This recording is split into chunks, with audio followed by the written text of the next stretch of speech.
ஊந்தமாலை ஸ்தோத்திரம். குலசேகர ஆழ்வாருடைய தனியன்கள். புஷ்யத்தே நகரே ரங்கயாத்ரே தினே தினே தமகம் சிரசா வந்தே ராஜானம் குலசேகரம்.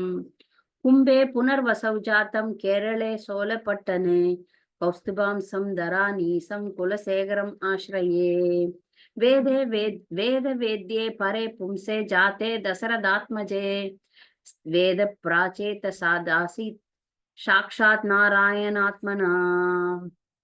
அஞ்சன மாமலை பிறவியான் தரித்தோன் வாழியே அணியரங்கர் மனத்தூணை அடைந்துய்ந்தோன் வாழியே. வஞ்சி நகரன் தன்னில் வாழ வந்தோன் வாழியே.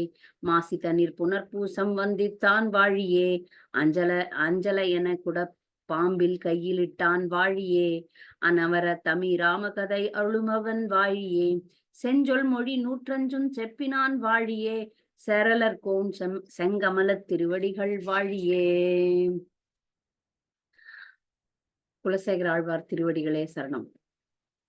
முகம் கரோதி வாச்சலம் புங்கம் லங்கயத்தேகிரும் யத்கிருபா தமகம் வந்தே ஸ்ரீகுரும் தீனதாரணம். நாமஸ்ரேஷ்டம் மனுமபி சச்சிபுத்திரம் அத்திர ஸ்வரூபம் ரூபம் தஸ்யாகரஜம் உருபிரும் மாதிரும் கோஷ்டவதிம் ராதா குண்டம் கிரிவரம் அஹோ ராதிகா மாதவாசம் பிராப்தோ யஸ்ய பிரதீத்வ ஸ்ரீகுரும் தம் நட்டோஸ்மி. மூந்தமாலை ஸ்தோத்திரம். பதம் 17. நாதேன புருஷோத்தமே த்ரிஜகதாம் ஏகாதிபே சேதசா சேவ்யே ஸ்வஸ்ய பதஸ்ய தாதரி பரே நாராயணே திஷ்டதி யம் கஞ்சித் புருஷாதமம் கதிபய கிராமேஷம் அல்பார்த்ததம் சேவாயை மிருகயாமஹே நரமஹோ மூடாவராகாவயம். மொழிபெயர்ப்பு. உலகங்களையும் ஆளுபவரும் தியானத்தின் மூலம் சேவை செய்யப்படக்கூடியவரும் தன்னுடைய சொந்த இருப்பிடத்தை மகிழ்ச்சியுடன் பங்கு போட்டுக் கொள்பவருமான நமது எஜமானரான முழுமுதற் கடவுள் நாராயணர் நம் முன்னே தோன்றியிருக்கிறார். ஆயினும் நாம் சில கிராமங்களுக்கு அதிபதியான சின்ன எஜமானரையும் சில தாழ்ந்த மனிதனையும் சேவை செய்ய கெஞ்சுகிறோம். இவர்கள் அற்ப அளவில் மட்டுமே நமக்கு நன்மை செய்யக்கூடியவர்கள். அந்தோ என்ன நமது மடமை. குலசேகர ஆழ்வார் ஒரு அழகான ஸ்லோகத்துல நம்ம எல்லாம் எப்படி இருக்கிறோம்னு சொல்றார். கடவுள் எப்படிப்பட்டவர், கிருஷ்ணர் முழுமுதற் கடவுள் எப்படிப்பட்டவர், நாம எப்படி இருக்கிறோம், அதுதான் இந்த ஸ்லோகத்தினுடைய மொழிபெயர்ப்பு. இதை நம்ம நல்லா புரிஞ்சுக்கிட்டோம்னா இந்த உலகத்துல எப்படி இருக்கணும், எதை நாம் விரும்ப வேண்டும் அப்படின்ற பாடத்தை கத்துக்குவோம். ஏன்னா குலசேகர ஆழ்வாரனுடைய முகுந்தமாலை ஸ்தோத்திரம் முழுக்க நமக்கு பாடங்களை கற்றுக் கொடுக்கிறார். எப்படிப்பட்ட பாடங்களை நமக்கு கற்றுக் கொடுக்கிறார். ரொம்ப அழகான பாடம். இது சொல்றதுக்கு முன்னாடி எனக்கு ஒரு லீலை ஞாபகம் வந்தது. நிறைய பக்தர்களுக்கு இந்த லீலை தெரிஞ்சிருக்கலாம், இருந்தாலும் எனக்கு சொல்லணும். நிறைய புது பக்தர்கள் கூட வந்திருப்பீங்க. அதனால இந்த லீலையை சொல்லணும்னு ரொம்ப துடிக்கிறேன். ஏற்கனவே நிறைய இந்த வகுப்புல சொல்லியிருப்பேன் இந்த கதையை. இருந்தாலும் திரும்ப சொல்றது நல்லதுதான். கணிகண்ணன் ஒரு பக்தர் இருந்தார் காஞ்சிபுரத்துல. அவருடைய குருதேவர் பேர் திருமழி இசை ஆழ்வார். திருமழி இசை ஆழ்வார் யாருன்னு பாத்தீங்கன்னா அவரு சக்கரத்தாழ்வார் தான் அவதாரமா வந்தார்.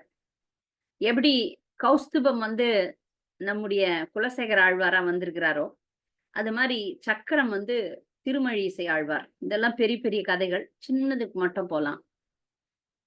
காஞ்சிபுரத்தை அப்போ ஒரு மன்னன் ஆண்டு வந்தான்.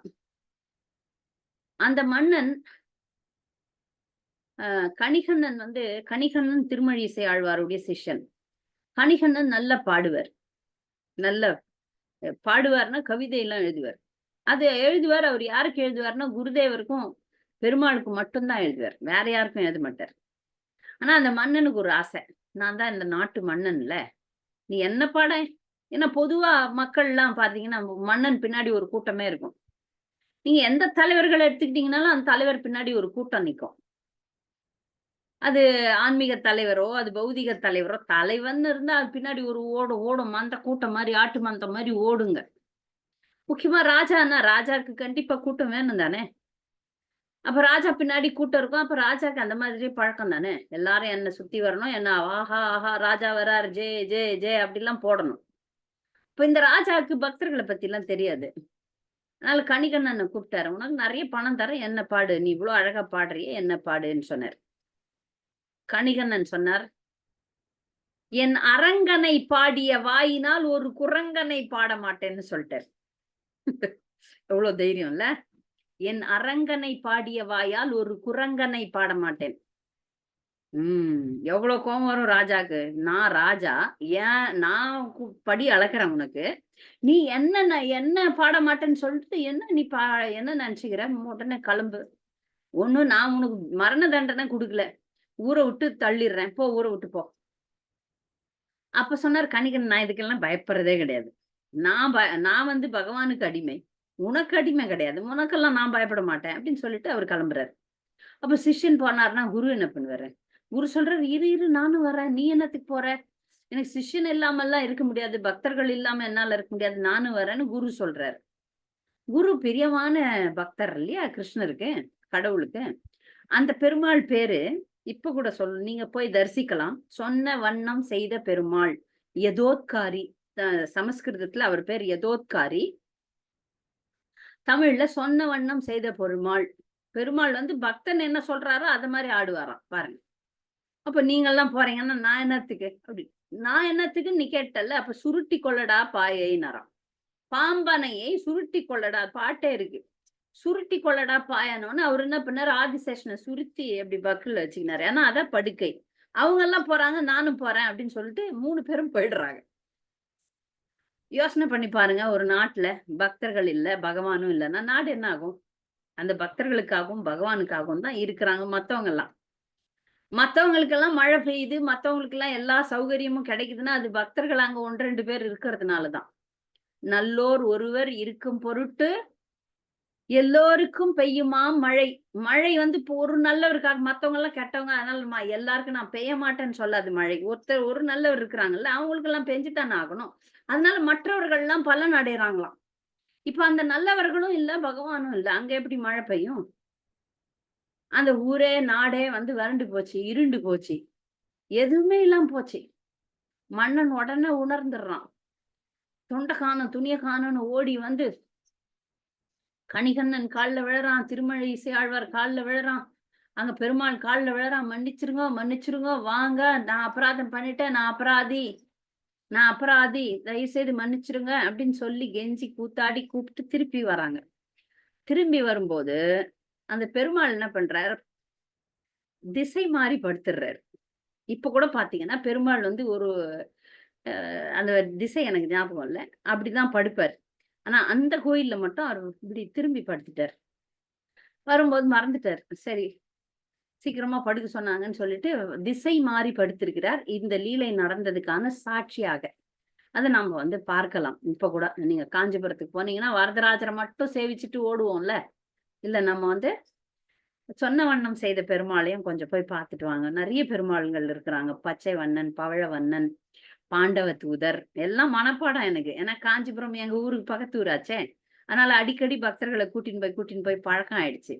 எல்லா விளக்கொளி பெருமாள், அஷ்டபுஜ கரத்தான், அப்படி நெறைய 14 திவ்ய தேசங்கள் ஒரே இடத்துல இருக்கு. அதனால நீங்க ஒரு 1/2 நாள்ல நீங்க 14 திவ்ய தேசம் கணக்கு எழுதிக்கலாம். அதனால கண்டிப்பா நீங்க வந்து காஞ்சிபுரம் தரிசிக்க போக வேண்டும். பக்தர்களோட போக வேண்டும். அப்பதான் வந்து தெரியும்.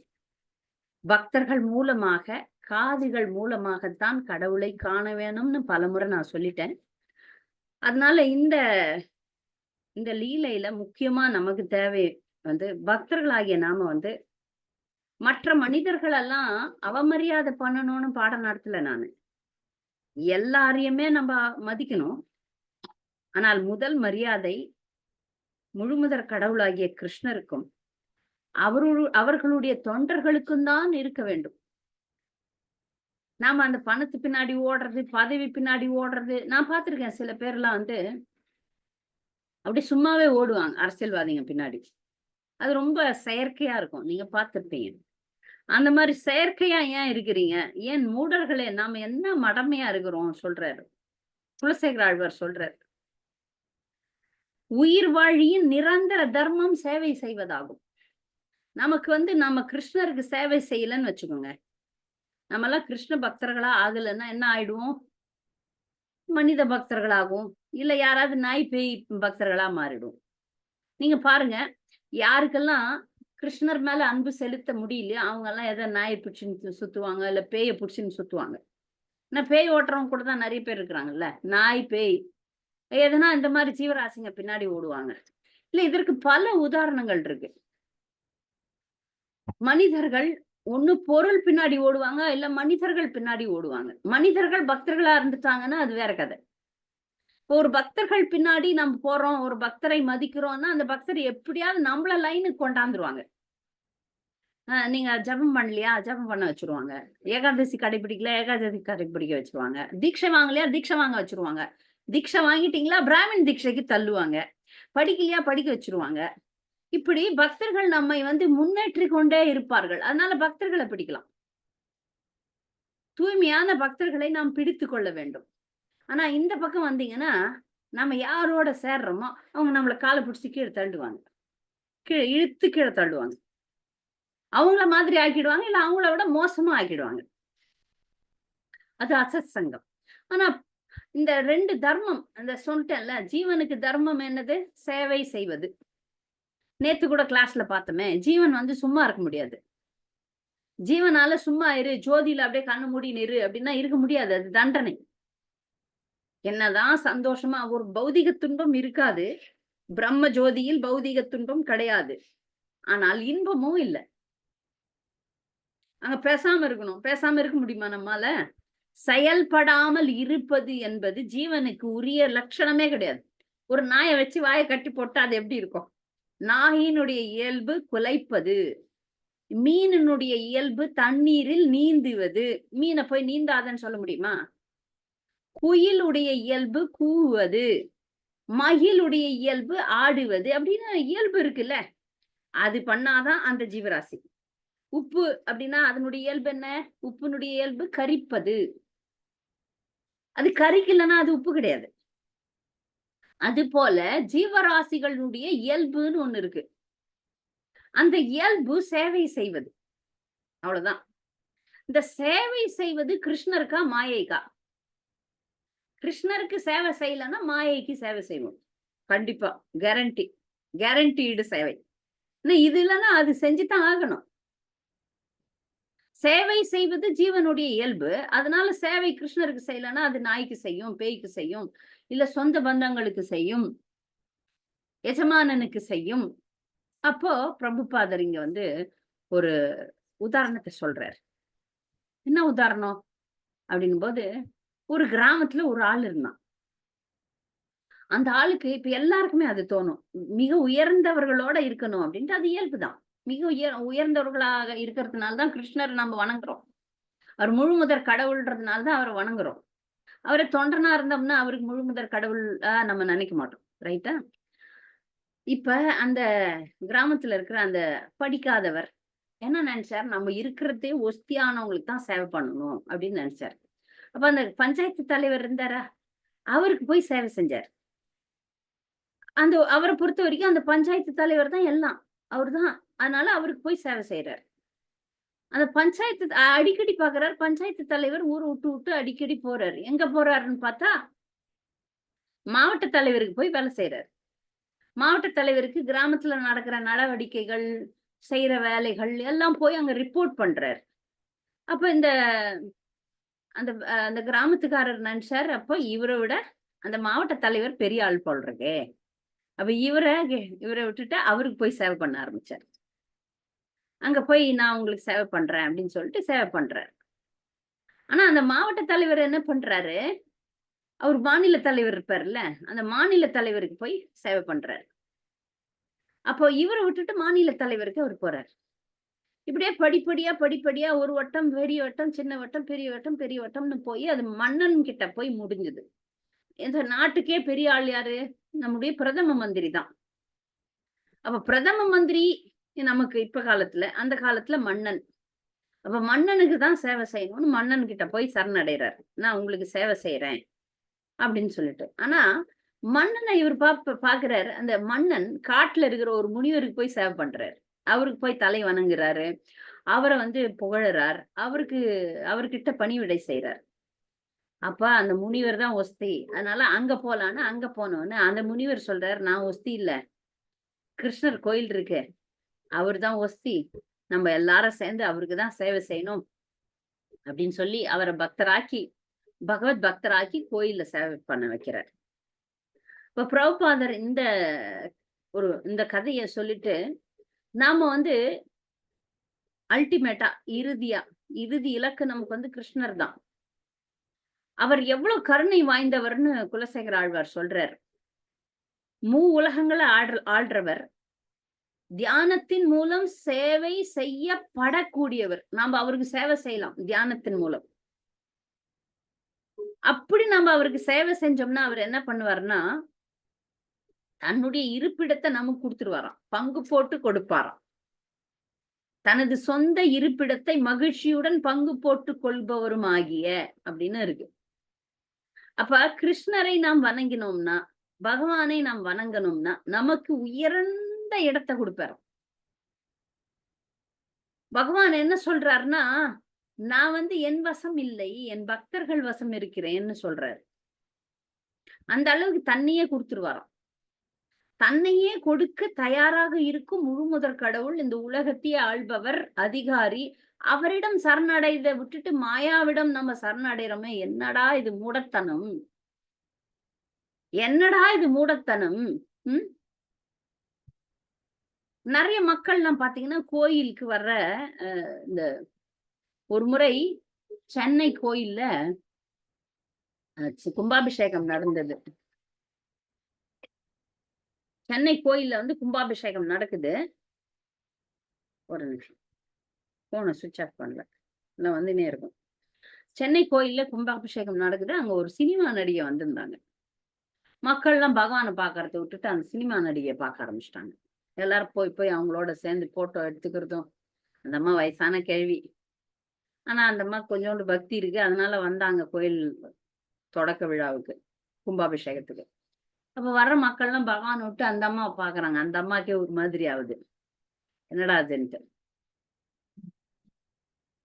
பகவானுக்கு தான் முக்கியத்துவம் தரணும். இந்த பொதுமக்கள்லாம் இங்க கூட மாயாப்பூருக்கு வருவாங்களா? நாம வந்து சாதாரண பக்தர் தான். நம்ம ஒண்ணும் பெரிய ஆள்லாம் இல்ல. சினிமா நடிகை எல்லாம் கிடையாது. நம்ம தீவிரமா கண்ண மூடின்னு ஏதோ மந்திரம் பகவானை போற்றி ஸ்லோகம் சொல்றதோ, பிரேயர் பண்றதோ, ஜெபம் பண்றதோ எதா பண்ணியிருந்தோம்னா வந்ததுங்கலாம் அப்படி திரும்பி பார்ப்பாங்க நம்மள. அந்த காரியத்த விட்டுட்டு பகவான் எதிர்க்கவே வேற எங்கனானா கூட பரவால்ல. மக்கள் வந்து அந்த மூடத்தனத்துல, அறியாமையில மண்டி போயிருக்கிறாங்க. நாம இந்த வகுப்பு கேட்ட நாம வந்து இந்த அறியாமையில இருந்து விலக வேண்டும். அறியாமைன்னா எப்படி தெரியுங்களா? அறியாமைய பத்தி சொல்றேன். புரிஞ்சுக்குங்க. அந்த மாரி அறியாமையில தான் உலக மக்கள் எல்லாருமே இருக்கிறாங்க. அறியாமை என்பது இருட்டு. அந்த இருட்டுல இருக்கிறவங்களுக்கு வெளிச்சம்னா என்னன்னே தெரியாதாம். வெளிச்சம்னா என்னன்னே தெரியாதாம். அது யாருன்னு பார்த்தீங்கன்னா ஆந்தை. ஆந்தை தெரியும்ல எல்லாருக்கும். அது வெளிச்சம்னா என்னன்னு தெரியாதாம். வெளிச்சம் வந்து அது கண்ணே தெரியாது. அதுக்கு இருட்டு தான் பழக்கம். அதனால அது எதையுமே பார்க்க முடியாது. இருட்டுல வாழறவங்களுக்கு எல்லாம் அது இருட்டுல அது கண்ணு தெரியும்னா என்ன அர்த்தம்னா, அது மற்ற விஷயங்கள அது பார்க்கவே தெரியாதுன்னு அர்த்தம். ஏன்னா வெளிச்சம் இருந்தா தானே மத்ததெல்லாம் பார்க்க முடியும். அந்த இருட்டுல வந்து எல்லாமே தூங்கும். அதான் அறியாமைன்றது. ஆந்தை போன்ற மனிதர்கள் அறியாமையில் இருக்கிறார்கள். அறியாமையில இருக்கக்கூடிய ஒரு பறவை தான் ஆந்தைன்றது. அந்த ஆந்தைக்கு வெளிச்சம்னா என்னன்னே தெரியாது. அது மாரி ஞானம்னா என்னன்னு தெரியாம மக்கள் வந்து இருக்கிறாங்க. அவங்க வந்து கண்மூடித்தனமாக நமக்கு இன்னைக்கு அ ஆதாயம் வேணும். நமக்கு இன்னைக்கு பெருமை வேணும். பணம் வேணும். பகட்டு வேணும். அதுக்காக நான் யார் பின்னாடி வேணா ஓடுவேன். எது பின்னாடி வேணா நான் ஓடுவேன். அப்படி இருக்கிற மக்கள் இருக்கிறாங்க. அதை நாம் வேறுபடுத்தி பார்க்க வேண்டும். நமக்கும் எது முக்கியம்? நமக்கு எது முக்கியம் என்பதை நாம் அடிக்கடி சொல்லிக்கணும் நம்ம மனசுக்கு. எனக்கு பக்தி முக்கியம், எனக்கு பக்தர்கள் முக்கியம், எனக்கு பகவான் முக்கியம், எனக்கு பௌதிகமான எதுவும் முக்கியம் இல்லை அப்படின்றத நம்ம நமக்கு நாமே சொல்லணும். இல்லைன்னா இந்த பந்தம் வந்து இந்த நம்ம மூடத்தனம் வந்து போகவே போகாது. நம்ம மூடத்தனம் போகவே போகாது.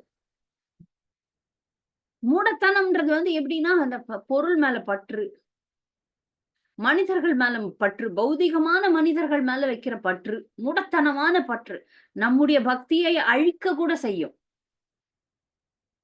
நம் பக்தியை அழிக்க செய்யும். நாம வந்து மூடத்தனமா யார் மேலன்னா பற்று வச்சோம்னா நம்முடைய பக்தியை அது அழித்திரும். இது நம்ம நிறைய பார்த்திருக்கோம். இல்ல பக்தியை தடையாது பண்ணும். பரத மன்னன் பக்தியை விட்டுட்டு மான் பின்னாடி ஓடினாரு. இது ஒரு மாயை. அவர் மிகப்பெரிய பாவ நிலையே வந்துட்டாரு. பரத மன்னன் எங்க வந்துட்டாரு? பாவ நிலைக்கு வந்துட்டாரு. யோசனை பண்ணி பாருங்களேன். வாழ்க்கை முழுக்க போராடி ஒரு மார்க்ல ஒரு விஷயத்துல கீழே விட்டாரு. அந்த பிறவி விட்டார். அதுக்கு அடுத்த பிறவி 3வது பிறவி தான் பகவானை அடைந்தார். என்ன மார்க்? ஒரு மானிடம் தன்னை கொடுத்துட்டாரு. மான் மேல அன்பு வைக்கிறது தப்பு கிடையாது.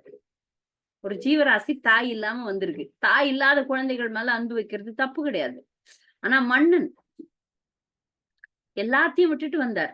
எல்லாத்தையும் விட்டுட்டாரு. தவம் புரிய வந்தார். வந்ததே தவம் புரிவதற்கு, வந்ததே கிருஷ்ணரை மட்டுமே நினைப்பதற்கு. அப்படி வந்த இடத்துல மான் மேல போய் அன்பு வைக்கலாமா? அன்பு வைக்கலாம், பற்று வைக்க கூடாது. நல்ல யோசனை பண்ணி என்ன பண்ணிருக்கணும், அந்த மான் குட்டி எடுத்துன்னு போய் இந்த மாதிரி வளர்க்குறாங்க. உலகம் முழுக்க மக்களை வளர்க்குறாங்க இல்லையா?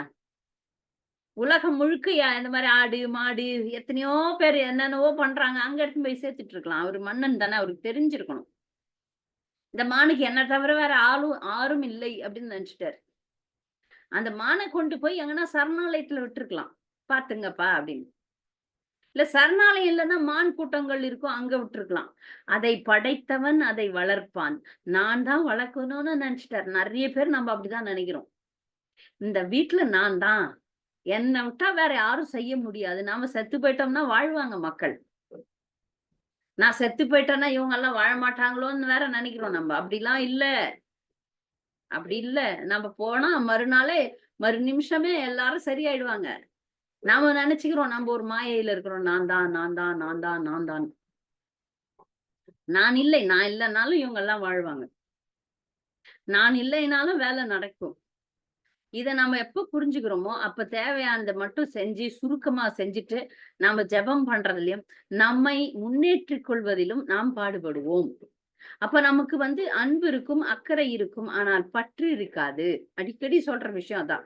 அன்பு வச்சுக்குங்க, அக்கறை வைங்க, ஆனால் பற்று வைக்காதீங்க.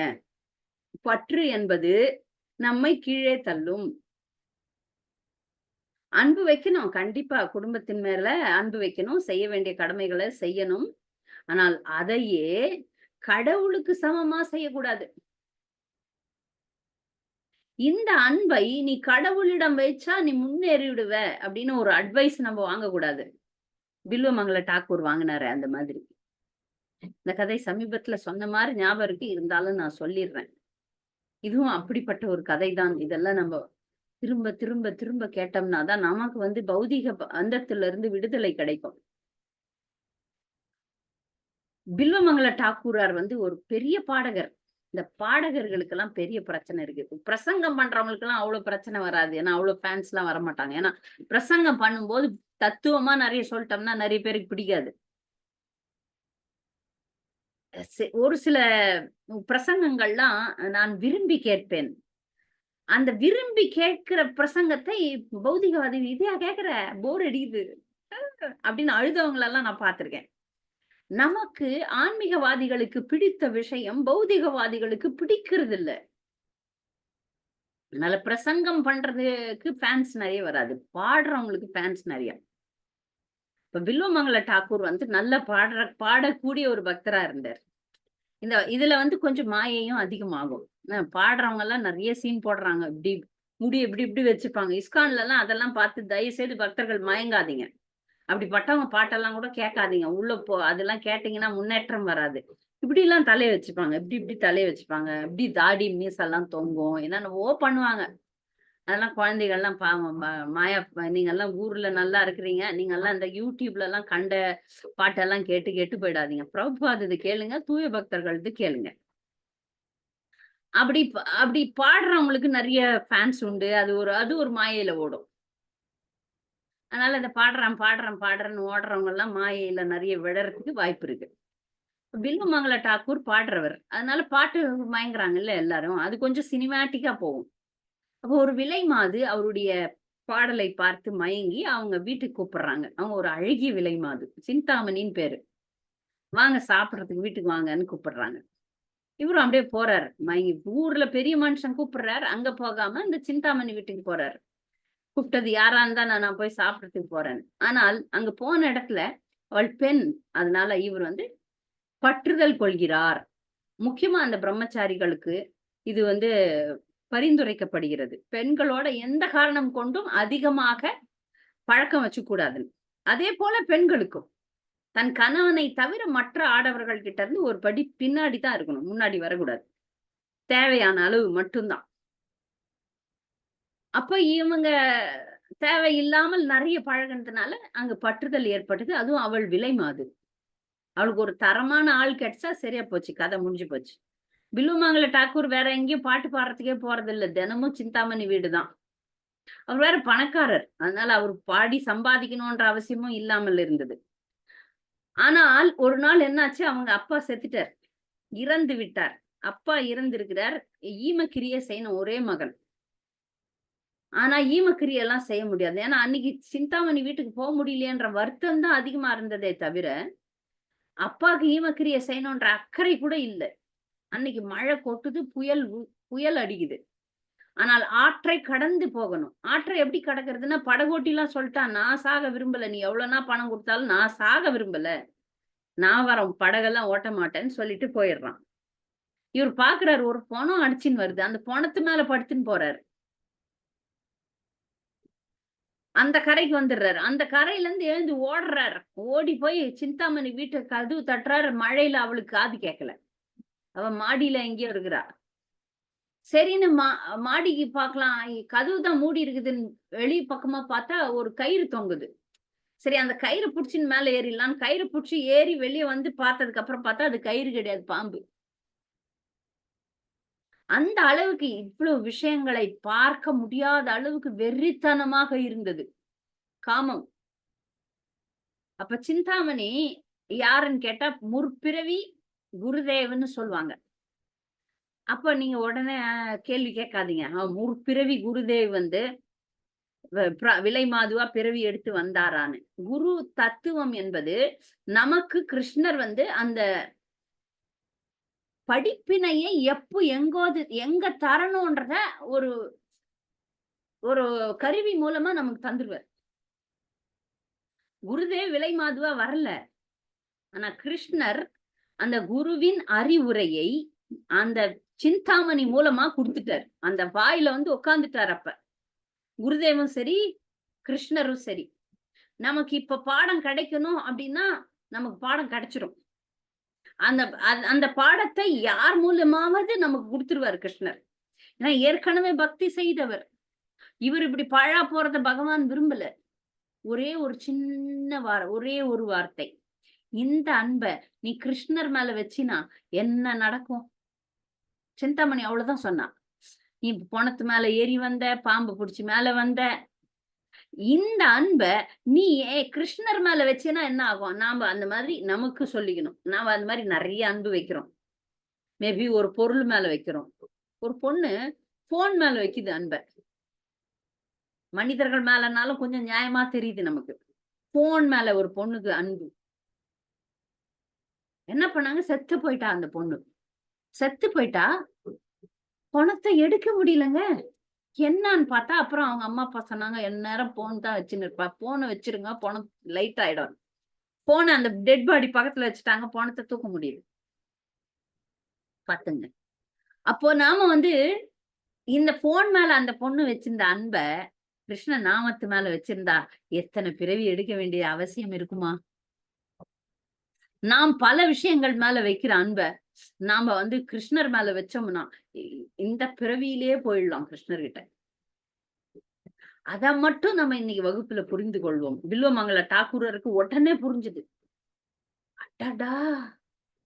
என்ன வார்த்தை சொன்ன சிந்தாமணி, உன் மேல நான் வச்சிருந்த அந்த காமத்தை, இந்த காமம் அதை பக்தியா மாத்தணும். அவள் மேல் வைத்திருந்த காமத்தை பக்தியா நான் மாத்தனேன்னா இந்த கதி எனக்கு இல்லையன்ட்டு பக்தனாம் திரும்ப மாறுறார். மாறி வயசாயெல்லாம் போகுது. திரும்ப நான் விருந்தாவனத்துக்கு போய் முழுமையா பக்தி செய்யணும்னு விருந்தாவனத்துக்கு பயணம் செய்கிறார். இந்த காமத்தினுடைய விதை அவ்வளவு சீக்கிரமா எடுக்க முடியாது இதயத்துல இருந்து. நம்ம நினைக்கிறோம் நம்ம எல்லாம் பக்தர் ஆயிட்டோம், காமம் எல்லாம் ஒழிஞ்சு போச்சுன்னு. இல்ல, உள்ள உட்காந்துன்னு இருக்குது. இல்ல எனக்கு வயசாயி போயிடுச்சு, காமம் போயிடுச்சு, போகாது. உள்ள இருக்குது, விதையா இருக்குது. ஒரு மழை பெஞ்சு வெயில் அடிச்சா திரும்பி முளைச்சுக்கும். நாம நினைச்சுக்கிறோம் நான் தரிசி நிலமாகி விட்டேன், எனக்கு காமம் இல்லைன்னு. இல்ல, திரும்ப மழையும் வெயிலும் வந்தா வந்துரும். இப்ப அப்படிதான் பில்வமங்களா டாக்கூர் நினைச்சுக்கிறார். நான் பக்தன் ஆயிட்டேன், நான் பிருந்தாவன் போறேன், எனக்கு காமம் இல்லைன்னு நினைச்சிட்டார். ஆனால் மீண்டும் சிந்தாமணி மாதிரி ஒரு பெண்ணை பாக்குறார். ஒரு ஆற்றுல இருந்து தண்ணி எடுத்துன்னு போறா. சிந்தாமணி சிந்தாமணின்னு மனச ஒலிக்க ஆரம்பிச்சிடுச்சு. பின்னாடியே ஓடுறாரு, அந்த பெண் பின்னாடியே போறார். இவர் பார்த்தா சாப்ரான் போட்டுங்கிற துணி, சாப்ரான் சொல்றான்ல, காவி. அந்த பெண் என்ன சாமியாராட்டா இருக்கிறார், நம்ம பின்னாடி வர்றாருன்னு ஓடி போய் கதவு சாத்திக்கிறா. அந்த வீட்டுல கணவன் கிட்ட சொல்றா, பின்னாடி ஒரு சாது வராரு, என்ன தெரித்துறாரு, எனக்கு ஒரு மாதிரி இருந்தது, வந்துட்டேன் அப்படின்னு. அவரு கணவர் நல்ல வைஷ்ணவர். கதவு திறந்து பார்த்தா, சுவாமி நீங்களா, வாங்க வாங்க வாங்க வாங்க, அடியேன் வீட்டுக்கு வரணும்ன்ட்டு உள்ள அழைக்கிறார். அவரு சொல்றாரு, பில்லுமங்களா சொல்றாரு, இங்க ஒரு பெண்ணு வந்தாங்களா, அவங்க எனக்கு தெரிஞ்ச பெண் மாதிரியே தெரியுறாங்க, அதுக்குதான் நான் ஒரு நிமிஷம்.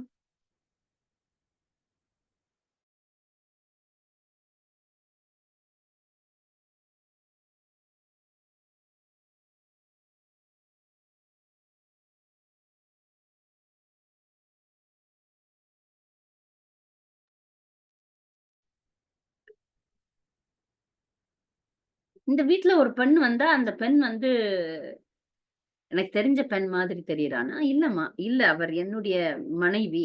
அவங்க என்னுடைய மனைவி. உங்களுக்கு தெரிஞ்ச பெண்ணா இருக்க வாய்ப்பு இல்ல. அதெல்லாம் காலம் கடந்து போச்சு. சிந்தாமணி செத்து கூட போயிருக்கலாம். இவருக்கு புரியல. இல்ல நான் பார்க்கணும். நான் அவளை அனுபவிக்கணும்னு கேட்கிறாரு. அப்ப அவர் வைஷ்ணவர்ல. அதனால சரின்ட்டு மனைவி கோவம் வருது. என்ன நீங்க? இல்ல வைஷ்ணவர்கள் எது கேட்டாலும் குடுக்கணும்ன்றது தான் சாஸ்திரம் சொல்லுது. அவர் பெரிய சாதுவாக இருக்கிறார். அதனால தயவுசெய்து அவருடைய விருப்பத்தை நிறைவேற்றுன்னு சொல்றாரு மனைவிக்கு. இப்படி கணவனும் மனைவியும் சண்டை போடுறாங்க. அப்புறமா அவருக்கு புரிஞ்சு பில்வமங்களா டாக்கூருக்கு கொஞ்சம் தெளிவு வருது. நம்ம என்ன காரியத்தை பண்ணிட்டோம் அப்படின்னு அப்பதான் புரியுது அவருக்கு. உடனே இல்ல இல்ல ஒரு நிமிஷம். அம்மா உந்து தலையில ஊசி, இந்த குண்டூசி தலையில குத்தி வச்சிருப்பல்ல, கொண்ட ஊசி, அத கொஞ்சம் குடுமா, அதுக்குதான் நான் வந்தேன்னு மாத்திடுறாரு. அந்த கொண்ட ஊசி குடுத்தோன்னு 2 ஊசி வாங்கி கண்ணை அப்படியே குத்திடுறாரு. இந்த கண்கள் தான் என்னை கீழே தள்ளுகின்றது. இந்த கண்கள் என்னை கீழே தள்ளி விட்டது. எனக்கு இந்த கண்களே வேண்டாம்னு சொல்லிட்டாரு. ரொம்ப கஷ்டம் இல்ல? ஒரு முறை ஃபெயில் ஆனா பரவாயில்ல. 2வது முறையும் ஃபெயில் அப்படின்னும் போது அந்த மாணவனுக்கு ரொம்ப பாத்தியதமா இருக்கும். முயற்சி செய்கின்ற மாணவனுக்கு, முயற்சியே செய்யலன்னா அது வேற கதை. 10 முறை ஃபெயில் ஆனாலும் சொரணியே இருக்காது. முயற்சி செய்கின்றான், அவன் அங்கு தோல்வியை அடைகிறான். அப்ப எப்படி இருக்கும்? அந்த கண்ணு தானே, இந்த கண்ணை எடுத்துடுறாரு, குருடாயிடுறாரு. குருடாயி மிகப்பெரிய பக்தன் ஆகுறார். நிறைய காவியங்களை எழுதுறார். குருடாவே இருக்கிறார். பகவானை மட்டும் தரிசிக்கிறார். விருந்தாவன் போறார். பகவான் அவரை பாதுகாத்துக் கொள்கிறார். அப்புறம் அவர் புக்தி அடைகிறார். ஒவ்வொரு பக்தனுடைய வாழ்க்கையும் பில்வமங்கள டாக்கூரர் மாதிரி அமையாது. நம்மளெல்லாம் என்ன பண்ணுவார் பகவான், இது மேல ஆசைப்படுறியா, அடுத்த பிறவி நிப்போம். ஒரு பிரம்மச்சாரியா இருந்து பெண் மேல ஆசைப்பட்டா அடுத்த பிறவி பெண் பிறவி. பெண் பிறவி.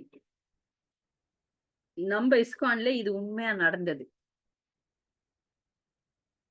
ஒரு பக்தர், ஒரு பிரம்மச்சாரி இறக்கும் நேரத்துல ஒரு பெண்ண பார்த்து அந்த பெண்ணையே நினைச்சு செத்து போனார். அடுத்த பிறவி அதே மாதிரி பெண்ணாக வந்து அவருக்கு பூர்வ ஜென்ம நினைவுகள்லாம் வந்து அத ஒரு கட்டுரையா எழுதி போட்டிருந்தாங்க.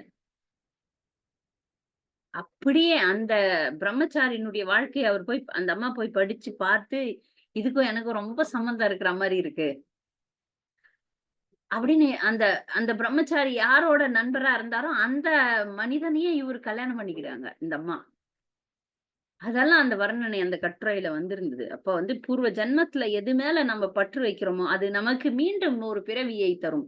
ஒரு பிறவி இல்ல, பல பிறவியை தரும். அதனால ஆசைகளை அந்த பௌதீக ஆசைகளை அறுக்க வேண்டும். பகவான் பேர்ல அந்த ஆசைகள்லாம் திருப்பிடணும். எல்லாத்தையும் பகவான் பேர்ல திருப்பிடணும். இப்ப நாம செய்யற செயல்கள் மேல ஆழ்ந்து பற்ற எடுத்துடணும். ஆழமா நம்ம வேர் ஊனி வச்சிருக்கிறோம். சிக்கிக் கொண்டிருக்கிறோம். சிக்கல் மாதிரி இருக்கிறோம். அந்த சிக்கல் எல்லாம் எடுக்கணும். அது ஒரே வழி. ஹரேர் நாம, ஹரேர் நாம, ஹரேர் நாமேவ கேவலம். நாமம் நாமம் வந்து எவ்வளவுக்கு எவ்வளவு சொல்றோமோ, அவ்வளோ இந்த விஷயங்கள்லாம் காற்று வெள்ளத்து ஆற்று வெள்ளத்துல அடித்து கொண்டு செல்லும் சக்கைகள் மாரி அடிச்சுன்னு போயிடும். அழுக்குகள்லாம் பாருங்க. நெறைய அழுக்குகள். பெரிய வெள்ளம் வரும் ஆற்றுல இருக்காது. நெறைய அழுக்கு போனா கூட போட்டுர்றாங்க. ஆத்துல இல்லையா? நம்ம பார்க்குறோம்ல. செத்து போன ஆடு, மாடுகள், மனிதர்கள் எல்லாத்தையும் தள்ளுறாங்க. ஆனாலும் ஆறு பாருங்க ஓடிக்கொண்டே இருக்கிறது. நாம் கிருஷ்ண பக்தியில் ஓடிக்கொண்டே இருக்க வேண்டும். நின்னுட்டோம்னா கெட்டு போயிடுவோம். கிருஷ்ண பக்தி செயல்களில் ஓடிக்கொண்டிருக்க வேண்டும். அப்படியே நிறுத்திட்டீங்கன்னு வச்சுங்க, மனம் வந்து அப்படியே எடுத்துன்னு போய் நம்மள வந்து அழுகி விடும். பிரபுபாதர் சொல்வாரு. இந்த சும்மா இருக்கிற வேலை இல்லாத இருக்கும் மனம் வந்து அ இந்த பிசாசின் தொழிற்சாலைன்னு சொல்லுவாரு. டெவில்ஸ் ஒர்க் ஷாப்ன்னு சொல்லுவாரு. Lazy man's mind is devil's work shop அப்படின்னுவாரு. எப்போ நம்ம ஒரு வேலையே குடுக்காம இருப்போம் பாருங்க. நம்ம உடலுக்கோ, மனசுக்கோ வேலை குடுக்காம இருந்தோம்னா, அது நம்மை கெடுத்துரும். அதனால கிருஷ்ண பக்தியில், கிருஷ்ண பக்தி காரியங்களில் ஓடிக்கொண்டே இருக்க வேண்டும். எங்க வந்து நம்முடைய கிருஷ்ண பக்தி அதிகமாகிறதோ, எங்கு கிருஷ்ண பக்தி வளர்கிறதோ அங்க இருக்கணும். எங்க நம்ம கீழ போயிடுறோமோ, எங்க நெறைய பெருசா ஸ்கிரீன் போட்டுன்னு டிவி பார்க்குறாங்களோ, அங்கலாம் போகக்கூடாது. அங்க போனா நாமளும் அப்படித்தான் இருப்போம்.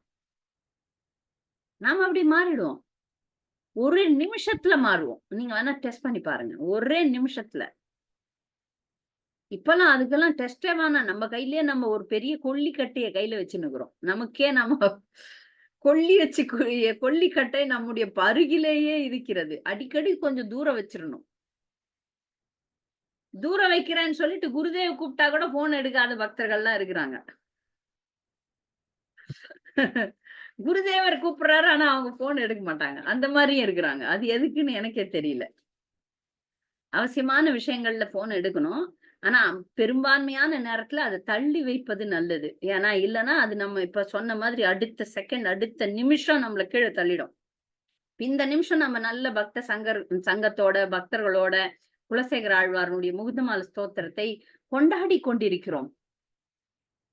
அடுத்த நிமிஷம் ஏதா ஒண்ணு காட்டுறான், அந்த இதுல. அப்படியே நம்முடைய கான்ஷியஸ்னஸ், நம்ம உணர்வை கீழ தள்ளுற மாதிரி செய்திகள் வருகின்றது. செய்திகள கண்டிப்பா பார்க்கவே கூடாதுன்னு நெனைக்கிறேன் நான். அவ்ளோ மோசமா இருக்கு. சரி இன்னைக்கு லீவா?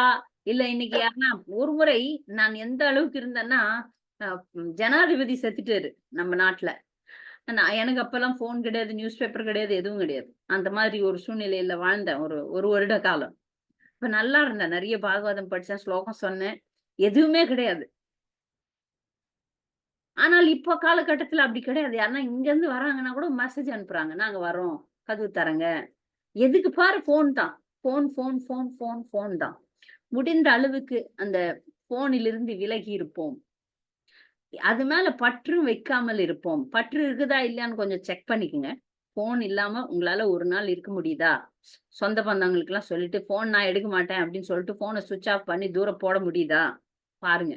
சோதித்து பாருங்கள். ம்.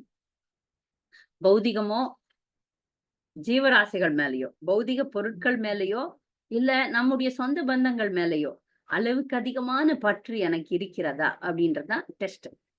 அந்த பற்று எனக்கு பல ஜென்மங்களை கொடுக்க போகிறதா? அதான் டெஸ்ட். அத உங்களுக்கு நீங்களே வச்சுக்கிற சோதனை. நான்லாம் வைக்க மாட்டேன். நான் சோதனை வைக்க மாட்டேன். சோதனைக்கு உங்களுக்கு டிப்ஸ் தான் குடுப்பேன்.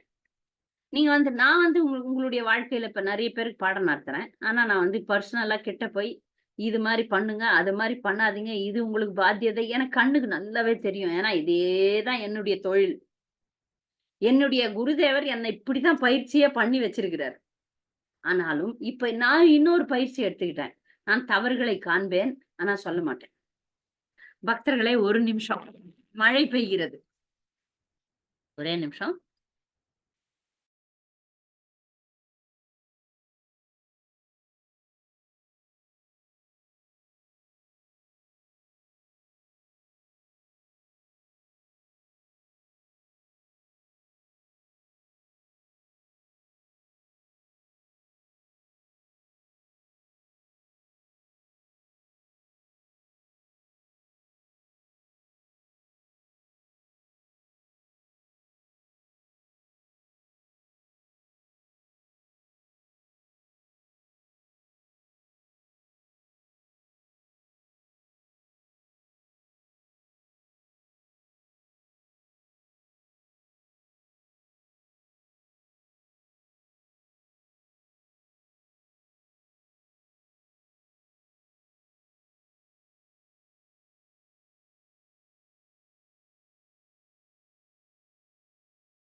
ஹரே கிருஷ்ணா. அதுவும் ஒரு சேவை. ஏன்னா மழை பெய்யுது. துணியெல்லாம் நனைஞ்சு போச்சுன்னா, அப்புறமா காய வைக்க முடியாது இந்த ஊர்ல.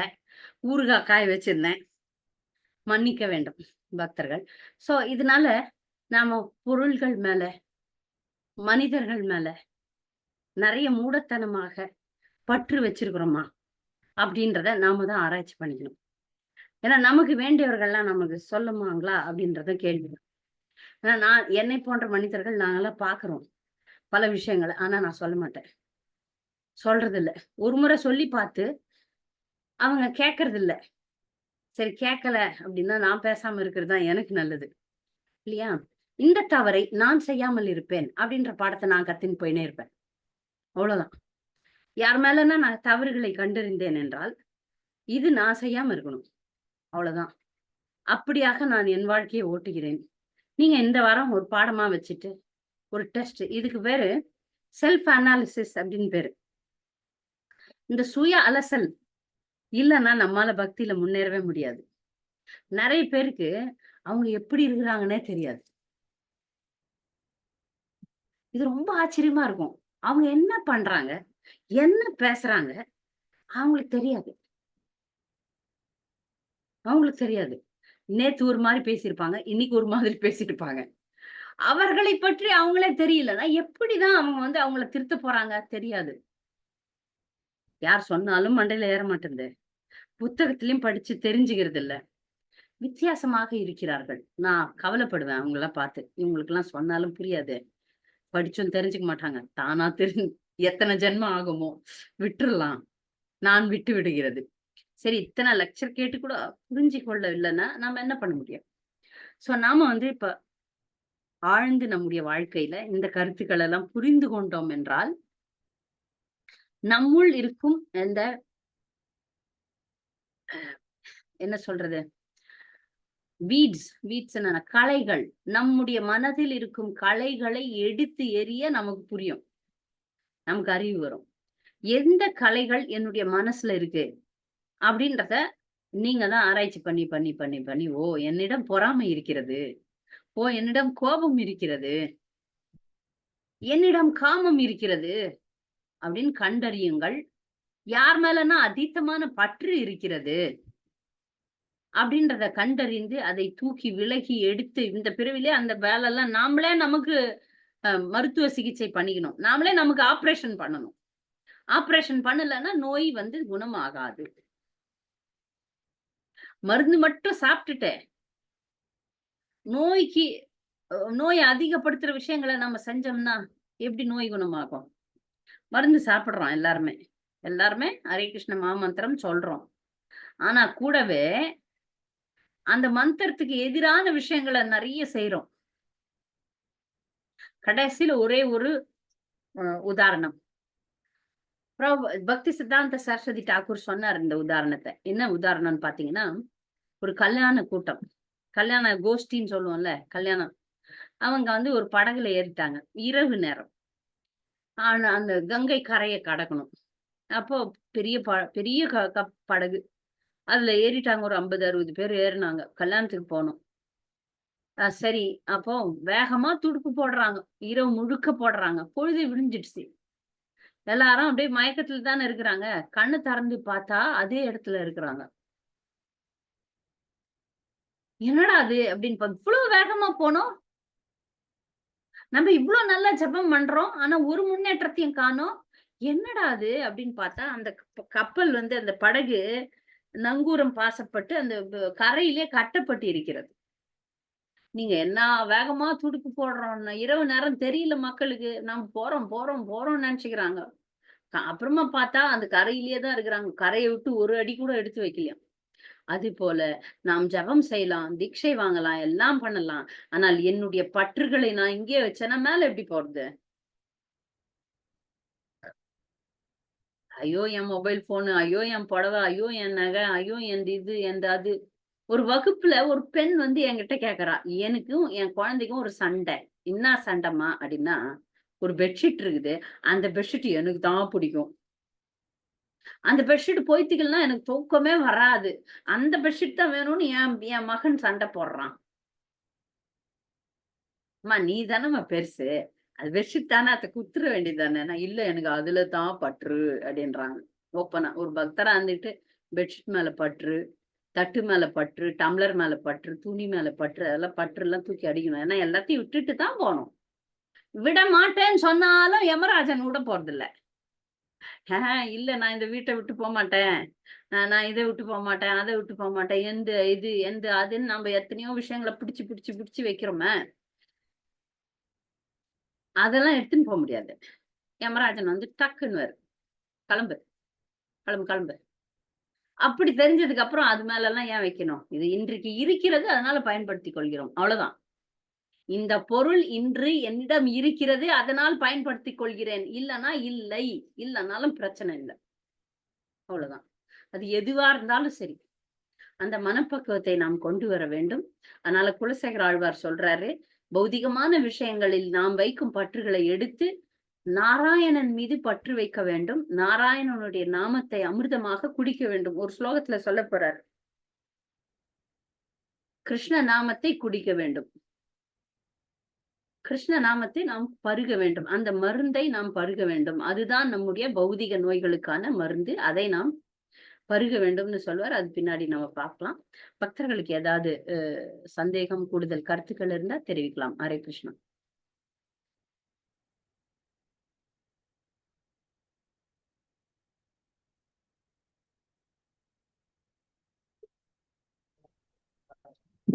மாதாஜி பற்று இருக்குன்னு எப்படி மாதாஜி கண்டுபிடிக்கிறது? நம்ம ஆனா நீங்க சொல்ற மாதிரி நான் முன்னேறி தான் இருக்கோம் தான் நம்ம 16 மாலைகள் பண்றோம். நேவேத்தியம் பண்றத சாப்பிடுறோம். ஆனாலும் ஆஹ் நமக்கு பற்று இருக்கா இல்ல இல்லையாங்கிறது எப்படி மாதாஜி எந்த தெரிஞ்சுக்கிறது? விஷயம் உங்கள வந்து ரொம்ப பாதிக்குதுன்னு பாருங்க. ஆனா மாதாஜி எனக்கு சட்டுன்னு ஏதாவது ஒரு புடவைய பார்த்தா மட்டும் ஒரு ஆசை வருது மாதாஜி. ஐயோ ரொம்ப அழகா இருக்கே அந்த புடவை அப்படின்னு. அது அப்போ இல்லன்னா நீங்க அழக்கூடாது. அழகா நல்லா இருக்கும். சரி அழகா இருக்கட்டும். நான் என்ன பண்றேன், அத பார்த்துட்டு அப்படியே பார்த்துட்டேன் சரியா போச்சுன்னுடுவேன். அவ்வளவுதான். ஆனா தெரியுது மாதாஜி நம்ம சரி இதுக்கெல்லாம் நமக்கே இருக்கு கடவுள் கொடுத்திருக்காரு. ஆனாலும் சரி, ஐயோ அது ரொம்ப அழகா இருக்கே அந்த மாதிரி கூட நம்ம ஒண்ணு வாங்கிக்கலாமோ அப்படின்னு ஒரு எண்ணம் வரத்தான் வருது. அப்போ வேணாம் அப்படின்னு இப்படி தள்ளி விட்டுருங்க. ஓகேவா அதான் இந்த அளவுக்கு இல்ல மாதாஜி தெரியுது. சரி அப்ப அது இல்லைன்னா கூட என்ன இருக்கிறது போறோம் அப்படின்னு தோணுது. ஆனாலும் சட்டுன்னு ஒரு வஸ்துவை பாக்கறச்ச ஒரு அத வந்து என்டர்டெயின் பண்ணக்கூடாது. அத வளர்க்கக் கூடாது. அந்த எண்ணத்த வளர்க்க வேண்டாம். புரியுதா உங்களுக்கு? புரியுது மாதாஜி புரியுது. அதுக்கான அப்போ வாய்ப்பு அது உங்களுக்கு கிடைக்கணும்னா பகவான் எப்படியாவது ஏற்பாடு பண்ணிடுவார். நீங்க ஆசைப்பட்டீங்கன்னா அது வரும் பாரேன் உங்களுக்கு. உங்களுக்கு வீடு தேடி வரும். உங்க வீடு தேடி வரும். ஒரு விஷயத்த நீங்க ஆசைப்பட்டீங்கன்னு வச்சுங்களேன், அது வந்து எப்படியாவது உங்ககிட்ட வரும். எனக்கு அந்த அனுபவம் இருக்கு. ஒண்ணு ஆசைப்பட்டுட்டேன் அப்படின்னா எப்படியாவது வருது அது. இந்த கொத்தரக்காய் இருக்கு இல்லைங்களா? கொத்தரக்காய். எங்க ஊர்ல கிடைக்கவே கிடைக்காது. பல வருஷம் ஆச்சு அந்த கொத்தரக்காவ சாப்பிட்டு. அங்க ஒரு கல்யாணம் பண்றதுக்கு ராய்ப்பூர்ன்னு ஒரு ஊருக்கு போனேன். அந்த ஊர்ல கொத்தரக்காய் இருந்துச்சு. "ஐ கொத்தரக்காய், எனக்கு இது ரொம்ப பிடிக்கும்" அப்படின்னு சொன்னேன். அவ்வளவுதான் சொன்னேன். நமக்கு தான் ஃபாலோவர்ஸ் இருக்கிறாங்கல்ல. அடுத்த முறை கொத்தரக்காய் கிஃப்ட் வருது. சரி கொத்தரக்காய் கொத்தவரங்காய். கொத்தவரங்கா. ஆ. ஆமா. கொத்தவரங்கால இவ்ளோ பிரச்சனை. ஏன்னா அதுல வத்தல் இருக்கு பாருங்க. அந்த வத்தல் தான் எனக்கு ஆமா, ஆமா. பிடிக்கும். ரொம்ப அததான் நல்லா சாப்பிடுவேன். இருக்கும். சாதம் சாதம் கம்மியா ஆமா, சரி ஆமா. என்ன பண்ணலாம் இந்த பற்று எடுக்க? அங்க போய் கயையில நானும் ஜெயசுபத்ரா மாதாஜியும் குடுக்குறோம். என்ன காய் ஏதோ ஒரு காய விட்டுருங்க. நாங்க சரி கொத்தரக்காய விட்டுர்றேன்ட்டேன். ம். இதானே பிரச்சனை. இந்த கொத்தரக்காய விட்டுர்றேன் அப்படின்ட்டேன். அந்த மாதிரி ஏதாவது ஒண்ணு மாதாஜி அவங்க சொல்றது உண்மைதான் மாதாஜி. ஹரே கிருஷ்ணா. நான் இப்ப எங்க பெருமாள் கோயில்ல நாராயணி படிக்கிறதுக்காக ஒரு புடவை, நான் ரொம்ப நாள் ஆச்சு புடவையெல்லாம் விட்டு எல்லாம் யூனிஃபார்மா கட்டிட்டு போனாங்க. பார்த்தேன். ஆகா இந்த புடவை ரொம்ப அழகா இருக்கே, வயலட் கலர், எல்லாரும் ஒரே மாதிரி கட்டிட்டு வந்தோம். கோயிலுக்கு போகும்போது நினைச்ச மாதாஜி இப்ப அதே மாதிரி தான் அவங்க சொல்றாங்க. ஆனா புடவைக்கு இப்ப ஆசைப்படுறது இல்லை, எடுக்கிறது இல்லை. ரொம்ப நாள் ஆச்சு விட்டுட்டேன் பக்திக்கு வந்து. ஆனா இன்னைக்கு அந்த லேடிஸ் எல்லாம் கட்டிட்டு போகும்போது பார்த்துட்டு ரொம்ப அழகா இருக்கே அப்படியே கண்ணு அப்படின்னு மூடிடுங்க. நினைக்கிறேன். ஐயோ! கொண்டல் வண்ணனை கோவலனாய் வெண்ணெய் உண்ட வாயன் என் உள்ளம் கவர்ந்தானை அண்டர்கோன் அணியரங்கன் என் அமுதினை கண்ட கண்கள் மற்றொன்றை காணாவேன்னு ஒரு ஸ்லோகத்தை சொல்லி கண்ணை மூட்டு அது மறந்துருங்க. அவ்வளவுதான். ஓகே அதுக்கு ஒரு மாதாஜி. ஆழமான விசாரணை கொடுக்காதீங்க. இது மாதிரி ஓகே மாதாஜி. ஆசைகள் வந்து பல பல அப்படியே எவ்ரிடே ஒவ்வொரு நிமிஷம் அப்படியே முளைக்கும். ஆமா மாதாஜி. அது இது இது அதன் மனசு வந்து இப்படி படம் போட்டு போட்டு காட்டும். அட்வர்டைஸ்மெண்ட் காட்டுறானுங்க பாருங்க. சினிமா ஓடிட்டே இருக்கும். அட்வர்டைஸ்மெண்ட் காட்டுவான். டப்புன்னு இத்த வாங்கு, அத்த வாங்கு, அத வாங்கு, இது நல்லா இருக்கு, அது நல்லா இருக்கு. இது பளபள மாயாஜாலம் காட்டிட்டே இருப்பான். ச்சீ இதெல்லாம் வேண்டாம்.